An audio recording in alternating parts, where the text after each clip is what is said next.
También de lo de medición de presión. Presión de fondo, puede ser. Bien, ahí lo ven mejor. Sí, ¿Se escucha bien? Sí. Bueno, arrancamos entonces. Hoy vamos a ver por arriba, medio rapidito, lo que es medición de presión y medición de temperatura. Es un tema útil, importante, pero en cuanto al laboratorio no es algo propio del laboratorio, pero bueno, tenemos que tener una idea de lo que es y para qué se utiliza.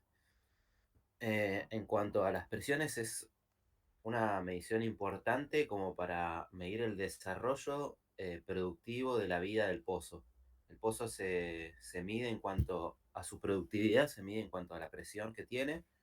Mientras mayor presión, mayor fuerza para producir va a tener, por así decirlo. Entonces nos da idea de lo que es el desempeño del reservorio, la vida útil que va a tener y, como dice ahí, nos puede servir para calcular lo que es el índice de productividad, que es un índice que nos dice qué tanto caudal vamos a producir con una determinada presión de fondo de fluencia. ¿Se acuerdan lo que era la presión de fluencia?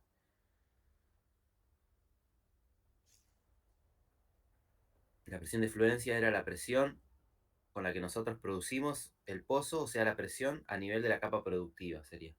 Es una presión dinámica de fluencia, o sea, cuando el pozo lo ponemos en producción, por el mismo flujo vamos a tener una caída de presión en el pozo a nivel de capa productiva y esa es la presión de fluencia.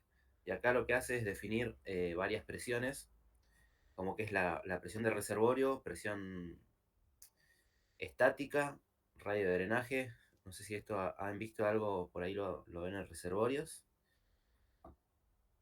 Eh, PW en este caso es la presión del reservorio, la presión de los fluidos, presión de los poros, presión de formación.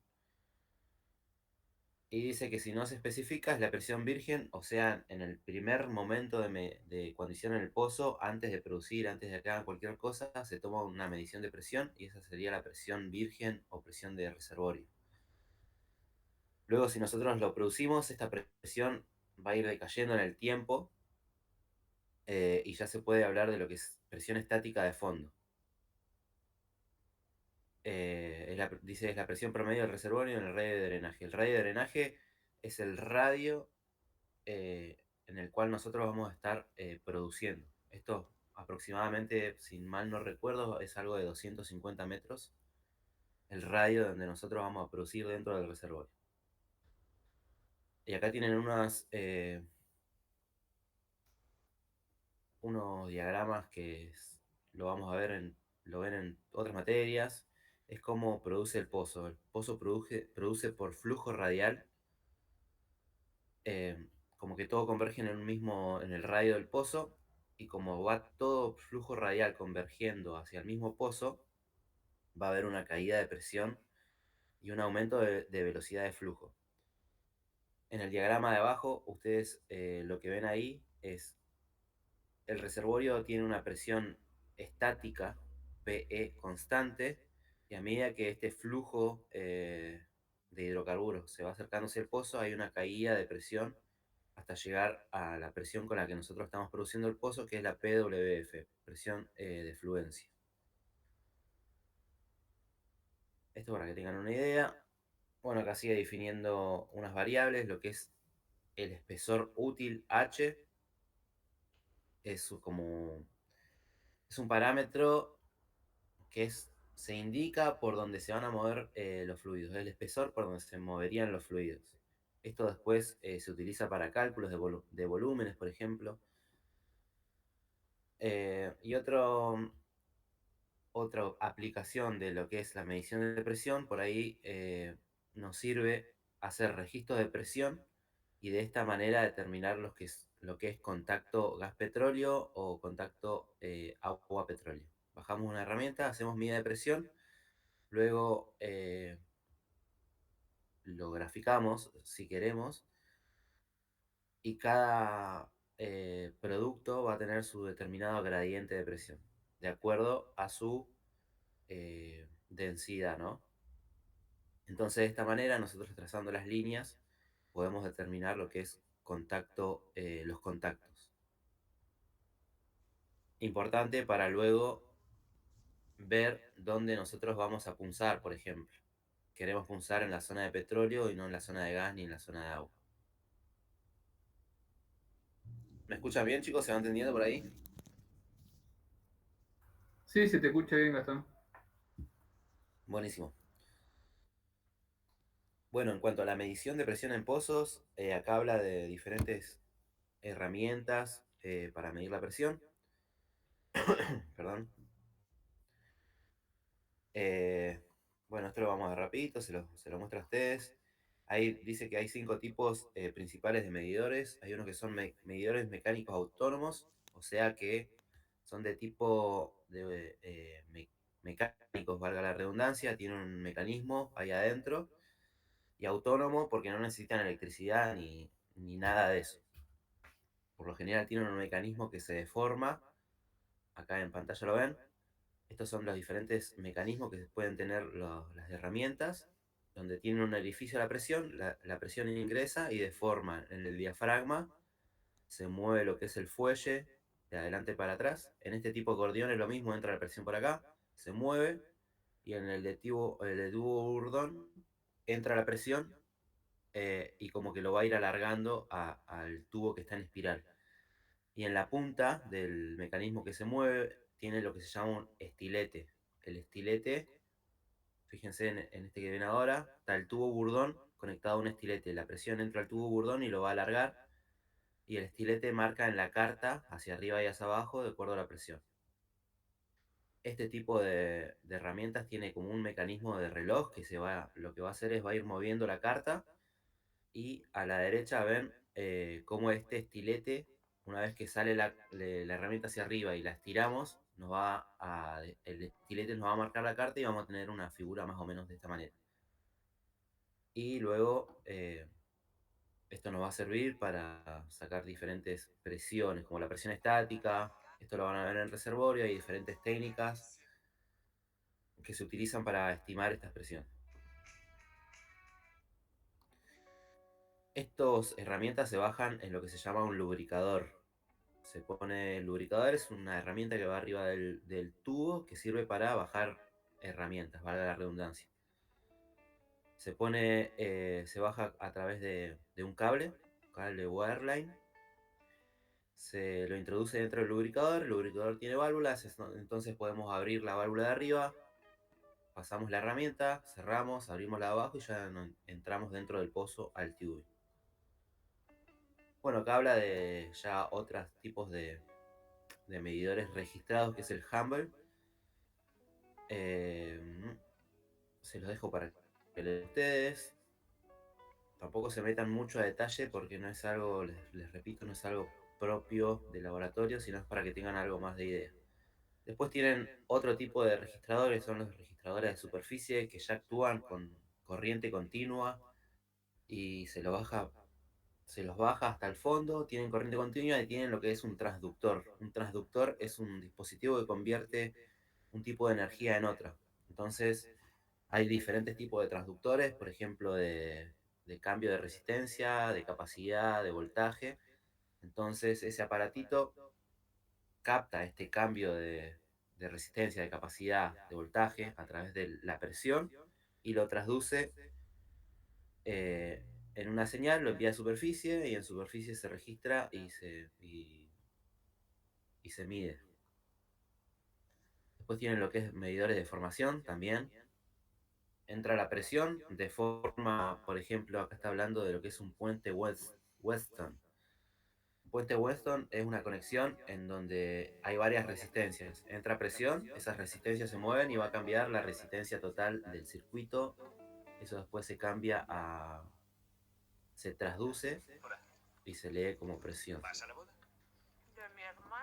Bueno, acá habla de los de capacitancia. Hay 2 tipos, uno más preciso que el otro.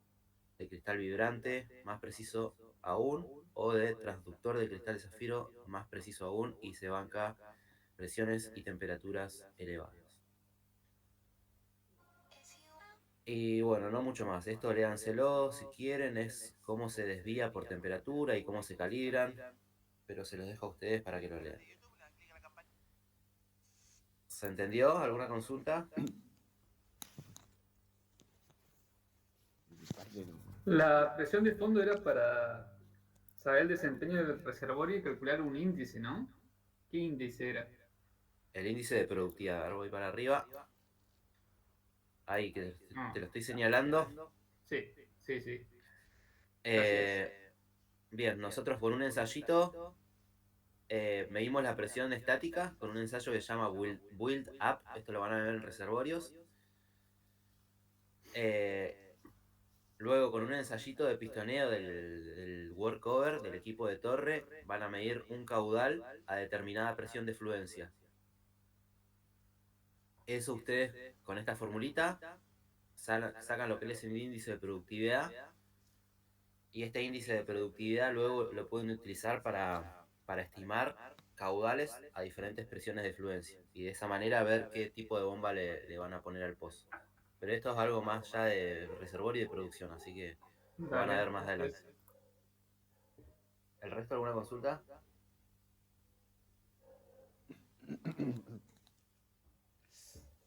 Mi parte no. Bueno, En mi caso no. ok. Bueno, pasamos a lo que es lo mismo, pero para medición de presión. Perdón, de temperatura. De temperatura, ustedes saben, habrán visto en geología seguramente lo que es el perfil o el gradiente geotérmico, ¿no? Que es un gradiente normal, es 1 grado cada 30 metros. ¿Esto lo vieron, chicos?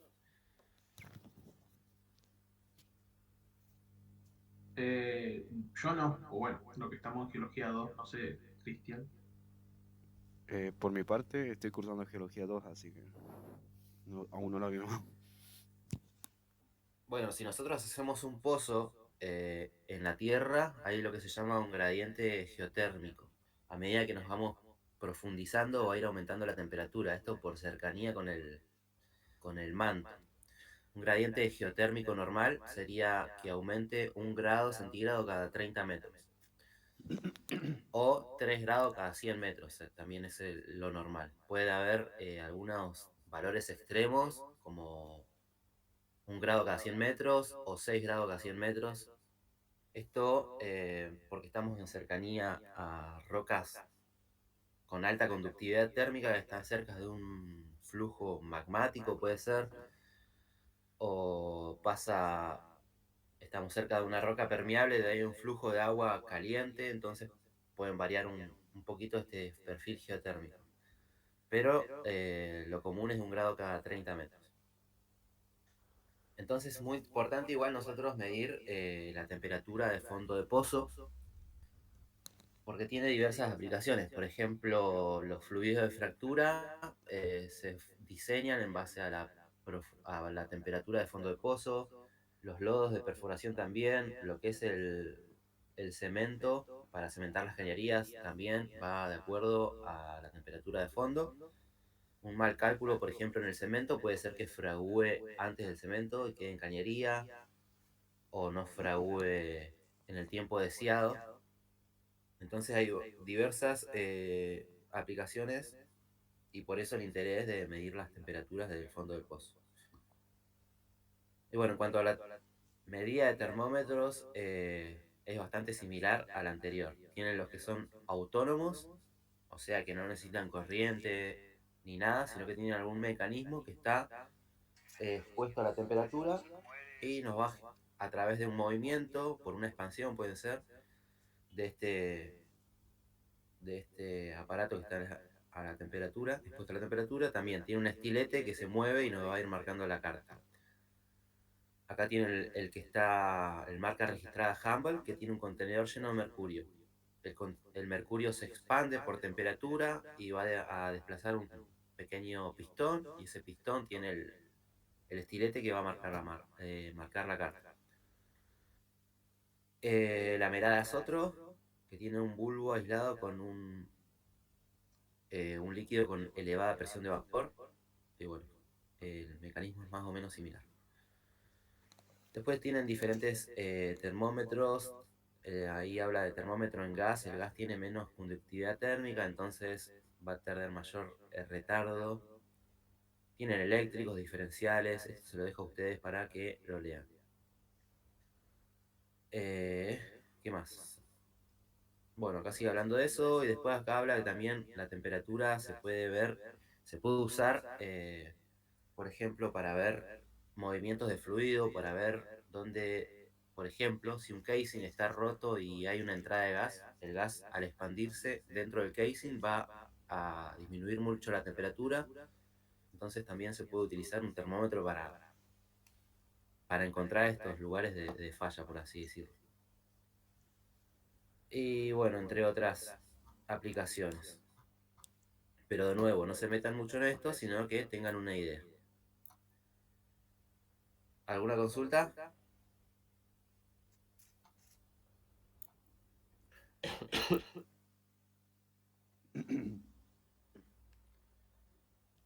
Por mi parte, no. Bueno. Bueno, arrancamos con la parte de porosidad. Lo voy a cerrar. ¿Ven ahí lo de porosidad? Sí, se está viendo. Sí, Bueno, porosidad ya saben más o menos, o lo han visto, me imagino, en otras materias. ¿Qué me pueden decir qué es la porosidad? Sin leerlo de ahí. ya lo leí, profe. Que necesitamos medio poroso para que contenga fluidos. Eh, Bien, sí. La capacidad, la porosidad, como dice ahí, es la capacidad de almacenamiento. O sea, es el volumen de espacio vacío que va a tener la roca. Y en ese espacio vacío es donde se va a alojar nuestros hidrocarburos. Ahí, como ven en pantalla, la porosidad es el volumen de espacios vacíos sobre el volumen total. Se expresa en porcentaje por lo general. Y bueno, acá tenemos lo que es la clasificación de esta porosidad. La porosidad se puede clasificar según el origen o según cómo se comunican los poros. Según el origen es según cómo se formó la roca. Hay porosidad primaria, que es la que se formó naturalmente a medida que se fueron depositando los granos constituyentes de las rocas. Según cómo se depositaron, va a dar lo que se llama la porosidad primaria. Y la porosidad secundaria es algo que pasó luego de la deposición, luego del origen de estas rocas, por algún proceso natural o artificial, como puede ser una disolución, una fractura o una dolomitización, que esto no va a hacer que se modifique nuestro volumen poral. Disolución es una reacción química entre la matrix de la roca y los fluidos que contenía. Por ahí alguna disolución, se disolvió parte de la matriz y nos va a aumentar el volumen poral. ¿Sabían que las rocas están constituidas por los granos y la matrix o matriz? ¿Eso lo vieron? Sí, sí. Ok, genial. Bueno, otro tipo de porosidad secundaria que se puede dar es con fractura. A través del mismo, la deformación por la actividad tectónica, se pueden romper las rocas y esto no puede también modificar la porosidad. Y otro tipo de modificación de la porosidad es como la dolomitización, en cuanto que es la transformación de las rocas carbonáticas, donde una caliza se transforma en dolomita. Esto pasa con aguas que tienen magnesio. El magnesio interactúa con la roca, que tiene carbonato de calcio, y en este caso el magnesio sustituye al calcio. El magnesio tiene mucho menor tamaño que el calcio, entonces hay un aumento en la porosidad. Eso en cuanto a la clasificación por el origen, eso es más que nada geológico. Para los geólogos, a nosotros más que nada nos va a importar esta segunda clasificación que es según la comunicación de los poros. Dentro de lo que es porosidad vamos a tener la porosidad total o absoluta, que es los espacios vacíos que están intercomunicados y aislados. Después vamos a tener lo que se llama la porosidad efectiva, que es el volumen de espacios vacíos que está comunicados, y la no interconectada o no efectiva es los volúmenes de espacios vacíos que están aislados. A nosotros, como ingenieros en petróleo, lo que nos interesa es la porosidad efectiva, que es por donde se va a poder mover el hidrocarburo, y la no efectiva es donde no se va a poder mover, como que queda entrampado. Uy. A ver.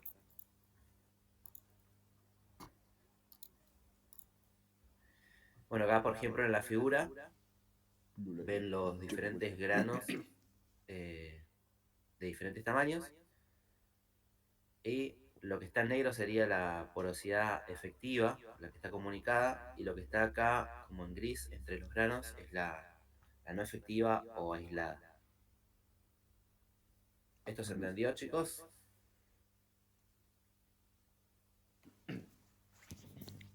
Sí, sí, Sí, se entendió. también. Genial. Bueno, de acuerdo a los factores que afectan la porosidad, ahí tenemos 4 factores: tipo de empaque, presencia de material cementante, geometría y distribución de granos, presión de las capas subyacentes. De acuerdo al tipo de empaque, va a ser el arreglo que tenga nuestros granos. El de arriba, que está a 60 grados, es el arreglo ortorrómbico. El que está abajo es el arreglo romboédrico. Y falta uno, que es el cúbico, que no está acá, pero es cuando está todo bien a 90 grados. Si es cúbico va a tener una porosidad de 47% aproximadamente, el ortorrómbico de 39% y el otro de 25%. Entonces nos va a ir variando la porosidad de acuerdo a cómo se haya acomodado estos granos. Dijimos que la roca está constituida por granos y matrix o matriz. Esa matriz es lo que une los granos de minerales y es lo que se llama material cementante. Mientras mayor cantidad de material cementante, menor espacio vacío va a tener, por lo tanto, menor va a ser la porosidad. En cuanto a la geometría y distribución de tamaño de granos, esto de distribución de tamaño de granos tiene que ver de acuerdo al ambiente deposicional en donde se formó la roca. Si se acuerdan, por ejemplo, el viento era un buen agente seleccionador. Eh, Creo que los ríos también, ¿no? Ustedes recuérdenme. ¿Se acuerdan de esto? Lo vieron en alguna materia en geología, ¿no?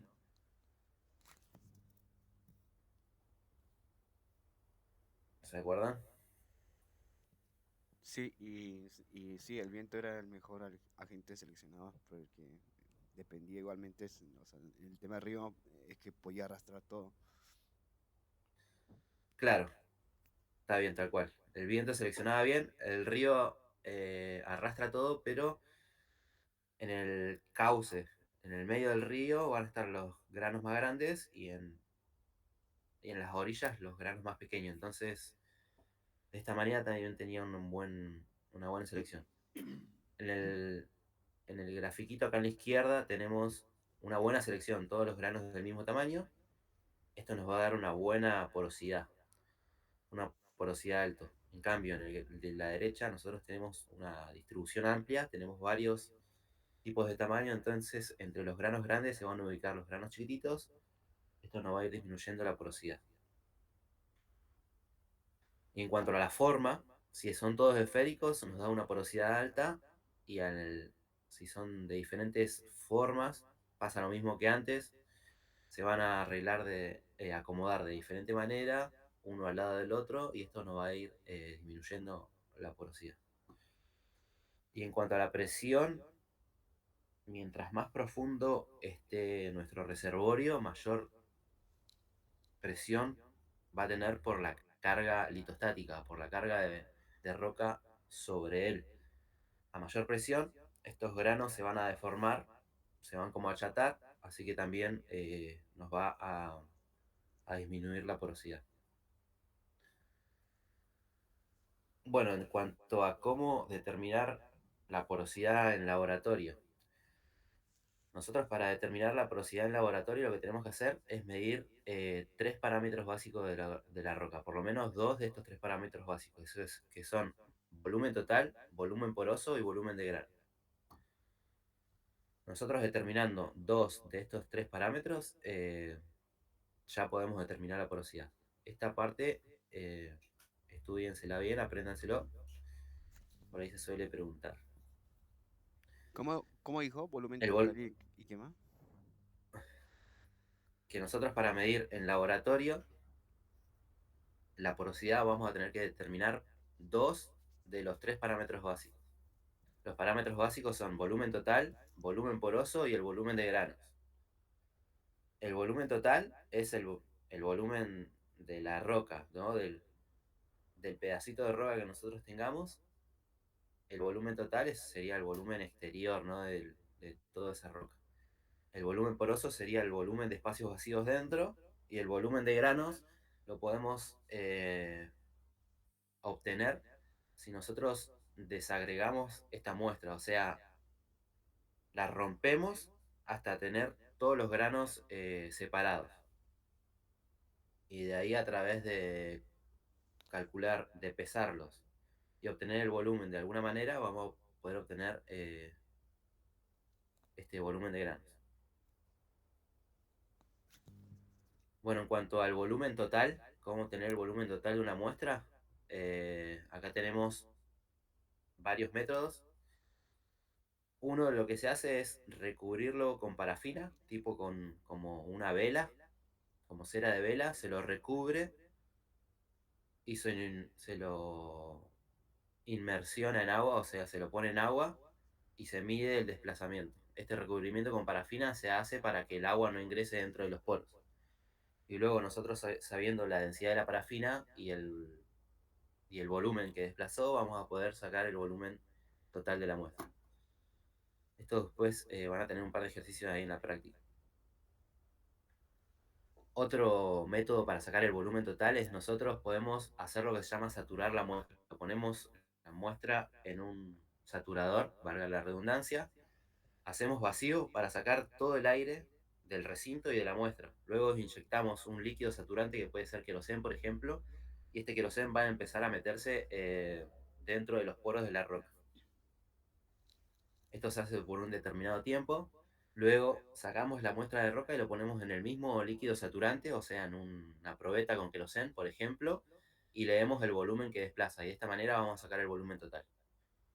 Y una tercera opción que hay es ponerlo dentro de una muestra, ponerlo dentro de una probeta o un frasco que tenga mercurio. El mercurio es no mojante, ya vamos a ver lo que es mojabilidad, o sea que no se expande sobre el sólido. Y aparte, el mercurio tiene una tensión superficial muy alta. Por lo tanto, no se va a meter tampoco dentro de los poros. Entonces nosotros lo inmersionamos o lo metemos dentro del mercurio y también por desplazamiento vamos a medir este volumen total. ¿Se terminó? Perdón, ¿se entendió esta parte? Parafina, saturar la muestra y con mercurio. Profe, entonces, para determinar el volumen externo de la roca o el total, sería con parafina, saturarla o inmersionarla en mercurio, ¿no? Son tres, ¿no? Son los tres más comunes. La más común y que vamos a ver nosotros es saturarla a la muestra con líquido saturante e ingresarla, inmersionarla o ponerla dentro del mismo líquido y ver el desplazamiento. Después, también si tiene una muestra regular con buenas medidas y toda regular también pueden medirla y sacar el volumen a través de una medición. Sacan el área, el largo y sacan el volumen. Pero eso raramente van a tener una muestra con una buena forma para hacer eso. Ok, gracias. Bueno, eso en cuanto al volumen total. Después el volumen de granos dijimos, acá dice triturar, pero en realidad es desagregar, como que se la rompe y en un mortero se la rompe, pero dejando los granos eh, enteros. Por eso se habla de desagregar. De esa manera se puede pesar, se pueden medir los granos y también se los puede ingresar en algún líquido para obtener el desplazamiento y así el volumen. En cuanto a la determinación de volumen poroso efectivo, que es el que realmente nos interesa a nosotros, tenemos también varios métodos. Uno de ellos, por ejemplo, el que vamos a ver luego en clase y en el laboratorio, es el que se llama método de inyección de mercurio. Se lo pone en una bomba con mercurio, pero en este caso se le da altas presiones, hasta 750 psi, para que el mercurio entre dentro de la muestra y de esta manera nosotros medimos la cantidad de mercurio que ingresó y de esta manera sacamos el volumen poral. Esto ya lo vamos a ver en el laboratorio, así que para que tengan una idea. Ahora en un ratito vamos a ver otro como el que es de ley de Boyle, que también vamos a ver en laboratorio. También la porosidad la podemos obtener de lo que se llama registro de pozo o... no me sale la palabra. Bueno.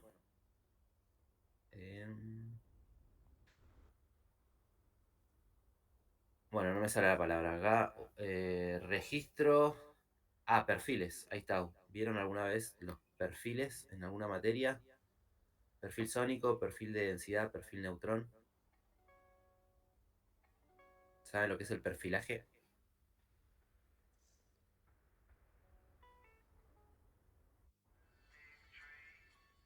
No. Bueno, el perfilaje son herramientas que se bajan al pozo. Hay de diferentes tipos. eh, y lo que se hace es estas herramientas. Algunas son, por ejemplo, ahí tienen una sónica de densidad de neutrón. El sónico lo que hace es, tiene un emisor y un receptor. El emisor dispara una onda de sonido, la onda de sonido viaja por la formación y la registra el receptor. Mientras mayor densidad tenga la formación, más rápido va a viajar la onda, por ejemplo. Entonces, la herramienta esta toma tiempos de viaje y a través de leer esta lectura de tiempos vas a poder estimar la porosidad. El registro de densidad actúa con una fuente radioactiva, dispara protones, si mal no recuerdo, esto interactúa con la formación y vuelve otro tipo de energía radioactiva y tiene un receptor que va a ir obteniendo esta información y también a través de un calculito eh, va a calcular la densidad. Y el de neutrón también es otro tipo de herramienta radioactiva que actúa de la misma manera. ¿Alguna consulta por acá? No, no.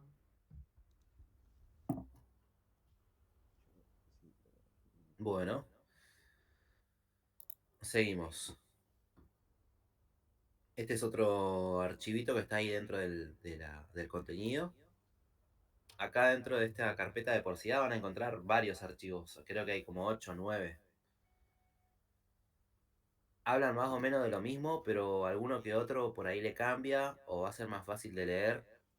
Así que léanlo todo y hagan su resumen de un poco de cada uno. Este habla de porosidad, habla más o menos de lo mismo. Después habla de lo que es la permeabilidad. La porosidad y la permeabilidad están intrínsecamente relacionados uno con otro. La permeabilidad es la capacidad de flujo que tiene la roca y nuestros hidrocarburos se mueven por el espacio poroso, entonces están íntimamente relacionados. léanselo esta parte.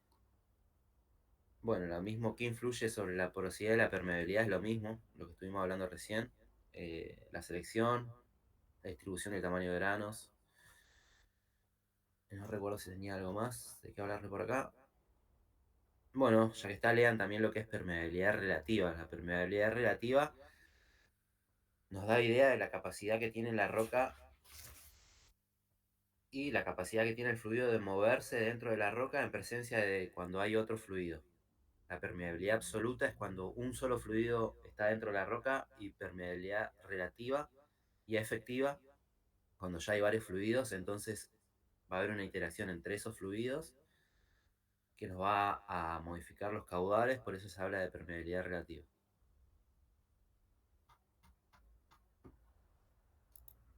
Bueno, este es otro archivito de porosidad, también habla de lo mismo, como pueden ver, pero en esta parte les quería mostrar, acá empieza a hablar de lo que es porosidad efectiva. Dijimos que la porosidad efectiva es el volumen de espacio vacío que está interconectado, que es por donde se va a mover los hidrocarburos. Una de las formas de, de obtener también es a través de la ley de Boyle. La ley de Boyle nos dice que en un recinto cerrado donde haya un gas, el volumen va a variar inversamente a la presión, que también se puede acomodar como que la presión por el volumen va a ser constante.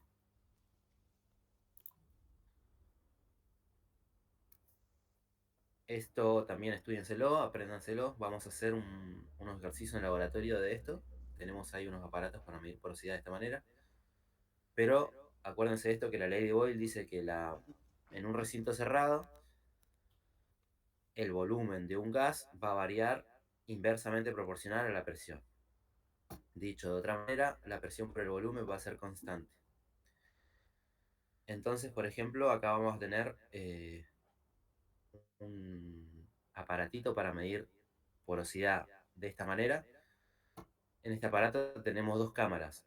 Una cámara muestraria, se llama, donde vamos a poner la muestra, y una cámara de expansión, cada uno con su respectivo manómetro. Entonces lo que hacemos es, se anota la presión 1, dice acá, en las dos muestras antes de poner la cámara, antes de poner la muestra, presión en las dos cámaras, se anota la presión antes de poner la muestra. Luego ponemos la muestra en la cámara 1, elevamos la presión hasta cierta presión, la anotamos, luego abrimos la válvula que conecta las dos, el gas que está acá adentro se va a expandir y anotamos la presión 3. Entonces, luego, a través de la ley de Boyle que dice P por B igual a constante, lo que hacemos es, en las condiciones iniciales, hacemos P por B, y en las condiciones finales, hacemos P por B. Esto, en este caso, P1 es la presión inicial cuando no teníamos muestra, y le llama BE a la cámara de expansión. O sea, a las condiciones iniciales va a ser la presión 1 por el volumen de la cámara de expansión, más la presión 2 que le dimos cuando pusimos la muestra a la cámara muestraria. Esta P2 por BS, si mal no recuerdo, es el volumen de la cámara muestriaria, el volumen de la cámara donde pusimos la muestra. BB es el volumen total y B el volumen de poros. B, el volumen total menos el volumen de poros, es el volumen de sólido. Se los digo porque nosotros en el laboratorio vamos a sacar el volumen de sólidos. Y luego, en condiciones finales, en la presión 3, vamos a tener presión 3 por la cámara de expansión, más presión 3 por la cámara muestraria. El volumen de cámara muestraria, que es el volumen de la cámara muestraria menos el volumen total de la muestra menos el volumen de poro de la muestra. Y de esta manera despeja el volumen de poros. Y luego calcula la porosidad como volumen de poros sobre volumen total. ¿Se entendió este?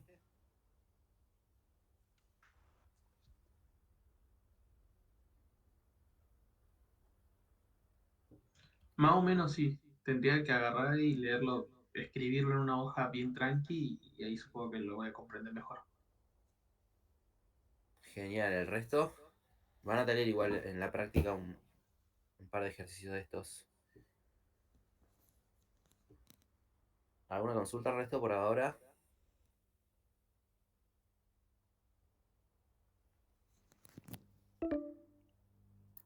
Por mi parte, no. Bueno,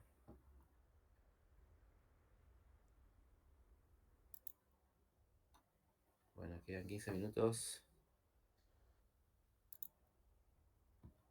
Bueno, después, ¿qué más habla? De, bueno, cómo obtener la porosidad efectiva por método de líquido saturante.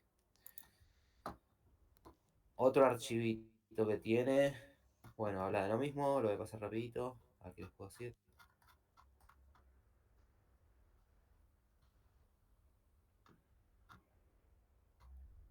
No mucho más, este habla de lo mismo.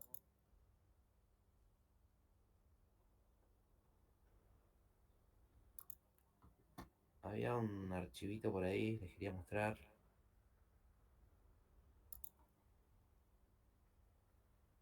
Esto.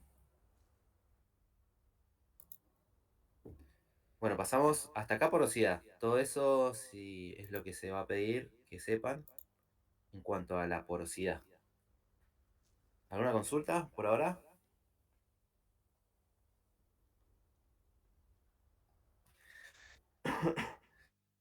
Bueno, en cuanto a cómo obtener una muestra, nosotros para medir porosidad en laboratorio vamos a tener que tener una muestra de roca.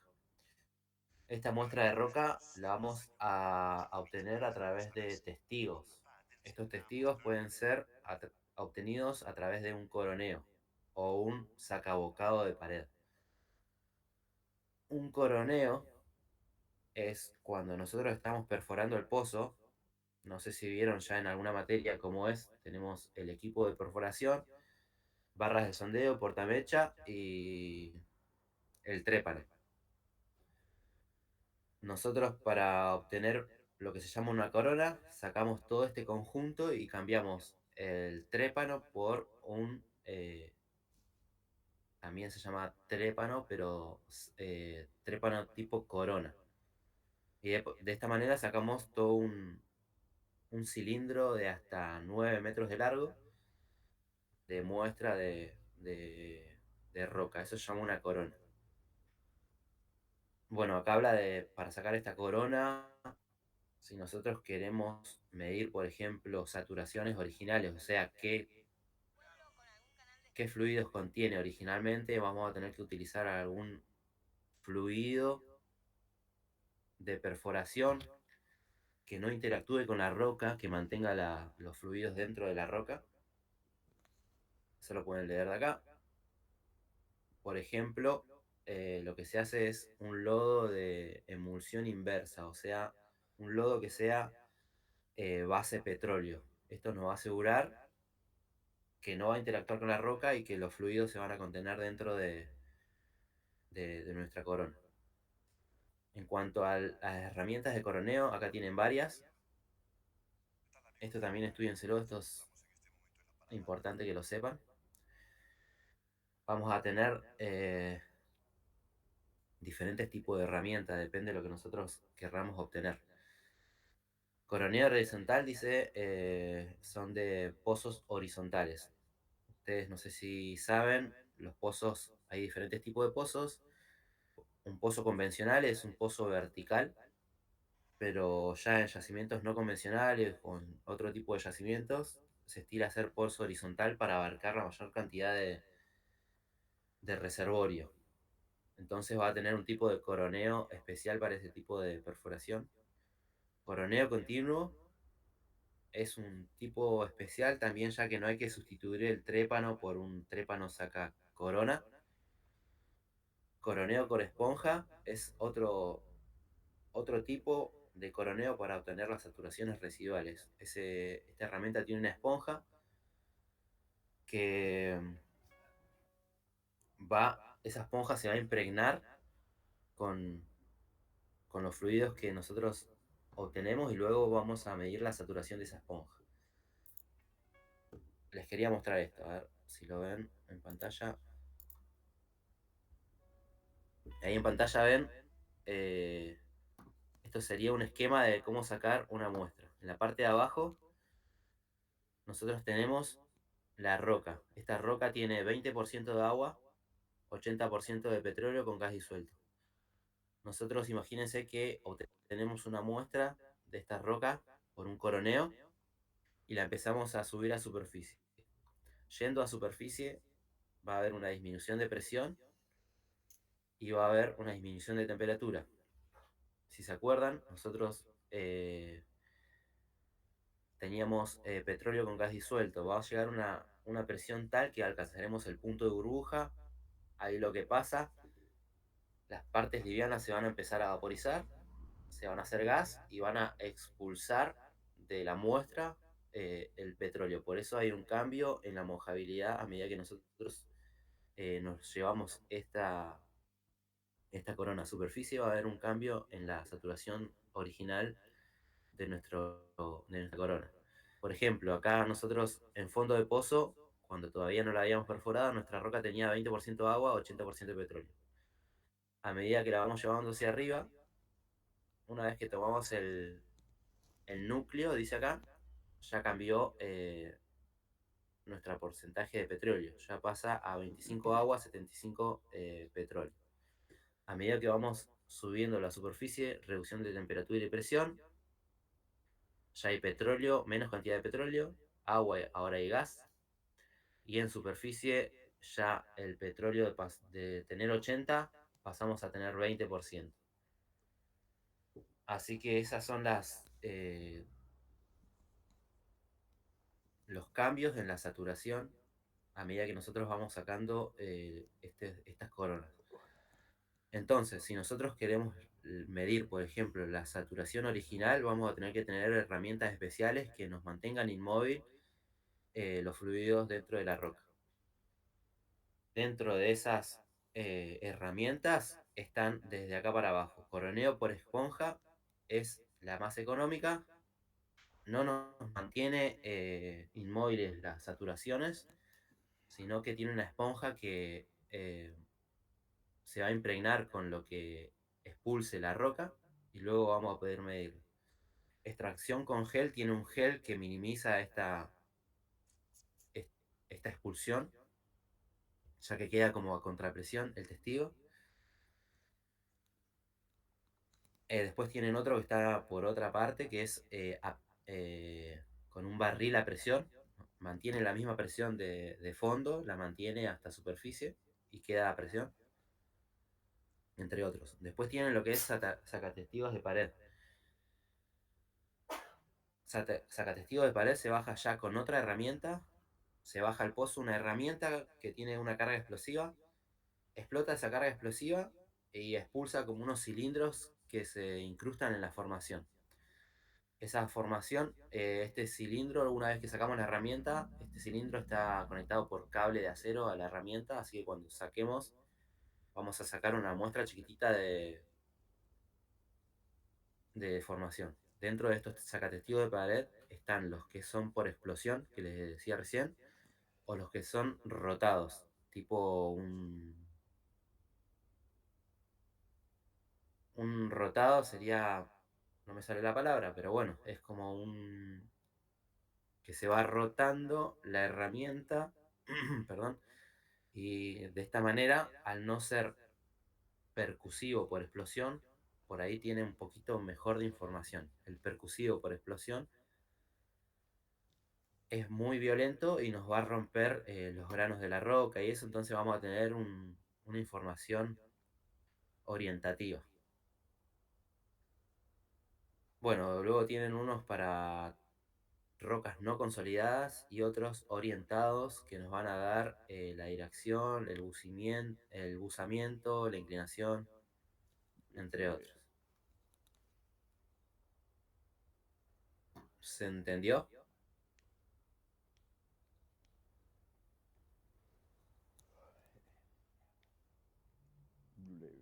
chicos?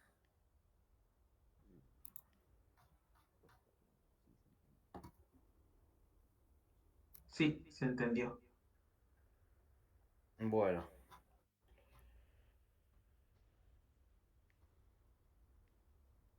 Johnny Walker. bueno.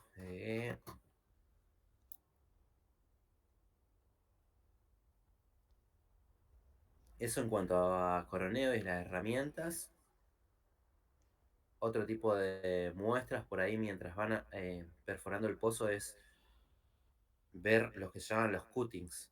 El cutting es obtenido a través del lodo que pasa por una zaranda vibratoria donde se filtra todos estos sólidos y hay un geólogo que va mirando estos recortes y los va mirando por lupa y haciéndole unas pruebitas para ver si tienen contenido de petróleo. De esta manera, en la misma perforación, ya vamos a tener idea de la profundidad que tenga interés. Acá hablo un poco sobre eso, cómo etiquetar estos cuttings, cómo corregir con la profundidad, pero eso no se metan mucho. Acá habla sobre los testigos corona, que es lo que estuvimos hablando recién. Testigos laterales, que son estos por impacto que yo le decía. Esta carga explosiva se incrusta en la pared y saca un testigo más chiquitito, de menor calidad, pero son más económicos y por ahí es lo que se tiene. Bueno, una vez que se obtienen estos tipos de corona, estas muestras de fondo, hay que conservarlas lo más rápido posible en superficie. Esto lo pueden leer del otro archivo. A ver si quiero ver si tiene algo más interesante por acá. Bueno, acá habla de limpieza de muestras, que es lo que sigue. Pero quiero hablar ahora de cómo del manejo de testigos una vez obtenido en superficie. Obtenemos una muestra por corona, imagínense, y hay todo como una ciencia de cómo mantenerlo, cómo guardarlo y cómo mantenerlo en el tiempo para que no interactúe con el oxígeno, por ejemplo, y no se modifiquen las saturaciones y que nuestra corona, lo que luego estudiemos, sea representativo. Hay todo un procedimiento de manipulación y preservación. eh, Se los dejo para ustedes. Bueno, después habla de lo que es un testigo fresco, testigo preservado, testigo limpio, restaurado. Un testigo fresco es un- una corona que se obtuvo y se preservó lo más rápido posible en la ocasión. Esto para prevenir pérdidas por evaporación y exposición al oxígeno. Testigo preservado es lo mismo, nada más que implica que que tiene algún periodo de almacenamiento. Testigo limpio es una corona al que luego, por alguna limpieza, por algún solvente, se le sacó todo el contenido que tenía para hacer algún ensayo especial, por ejemplo, porosidad. Nosotros para medir porosidad de un testiguito vamos a tener que limpiarla primero para dejar los espacios vacíos. Un testigo restaurado es un testigo limpio que luego se expone a los fluidos del reservorio para tratar de llegar a las condiciones originales. No es lo mejor, pero por ahí no queda de otra y es lo que hay y se trabaja con eso. Testigo con presión retenida es lo que yo les decía, que es un tipo especial de testigo que se lo mantiene con la presión del reservorio para minimizar este cambio de saturación. En cuanto a, bueno, acá lo que habla es por qué nosotros tenemos que tratarlo lo más rápido posible y de la mejor manera para evitar todo esto. Cambios en la saturación de fluidos, cambios en la mojabilidad, evitar que haya movilización de arcillas y minerales de grano fino para que no nos cambie la porosidad y la permeabilidad, y evitar lo que se llama el hinchamiento y degradación de las arcillas. Por ahí las arcillas se encuentran en fondo en equilibrio y cuando nosotros las sacamos de ese equilibrio se pueden expandir. Más si tocan otro tipo de agua, por ahí reaccionan con otra agua y se expanden y aumentan, no sé, 40 veces su tamaño y hasta se pueden romper los testigos y otras cosas. Entonces hay toda una ciencia, y todos unos procedimientos para disminuir todo esto que le estoy comentando. Bueno, acá habla de cómo... la Gastón, te invención. interrumpo, se te Sí. va a cortar la clase. Ah, ok, bueno, gracias. La corto y les mando el link de nuevo, ¿dale? Dale, dale. Dale, ahí les envío. Gracias. Yo